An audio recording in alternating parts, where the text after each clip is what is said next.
অসুস্থ প্রতিদ্বন্দ্বীর খোঁজ নিতে হাসপাতালে নবনির্বাচিত এমপি শামা ওবায়দ ইসলাম রিংকুর প্রতিনিধি দল।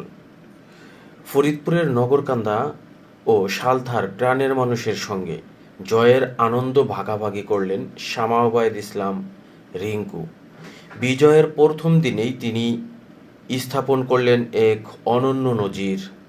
রাজনৈতিক প্রতিদ্বন্দ্বী আকরামুজ্জামান ধলা হুজুর অসুস্থ হয়ে ফরিদপুর ডায়াবেটিস হাসপাতালে ভর্তি আছেন। এ খবর পেয়ে শত ব্যস্ততার মধ্যেও মানবিকতার পরিচয় দেন শামা ওবায়দ ইসলাম রিংকু। তার পক্ষ থেকে একটি প্রতিনিধি দল হাসপাতালে গিয়ে ধলা হুজুরের শারীরিক অবস্থার খোঁজ খবর নেন এবং দ্রুত সুস্থতা কামনা করেন। এ সময় তারা জানান, রাজনীতিতে মতভেদ থাকতে পারে, কিন্তু মানবিকতার জায়গায় সবাই এক ও অভিন্ন। খবর নিয়ে জানা যায়, বিজয়ের এই উচ্ছ্বাসের মধ্যেও এমন সৌজন্য ও সহমর্মিতা সত্যি প্রশংসনীয়। অনেকেই মনে করছেন, রাজনীতি এমনই হওয়া উচিত।